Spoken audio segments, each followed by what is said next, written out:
রানাঘাটে কলেজ ছাত্রী খাদিজার উপর হামলাকারী বদরুল আলমকে আদালতে হাজির করা হলেও পুলিশ চার্জশিট না দেওয়ায় মামলার কার্যক্রম আজকের মতো স্থগিত করেছেন বিচারক। আগামী 15 নভেম্বর এই মামলার পরবর্তী তারিখ ধার্য করা হয়েছে।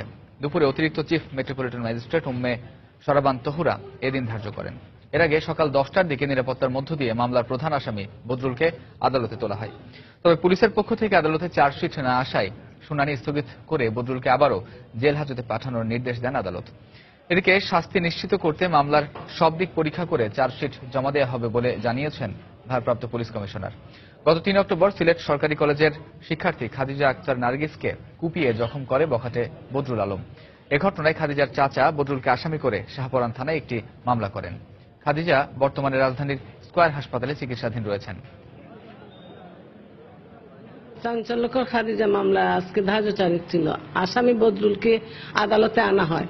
মামলার চার্জশিট না আসায় আদালত 15 নভেম্বর এই মামলার আগামী তারিখ ধার্য করেন। সার্বিক দিক মোটামুটি শেষ তদন্তের, খুঁটিনাটি কিছু সামান্য কিছু বিষয় আছে, এরকম শেষ হয়ে যাবে তাড়াতাড়ি।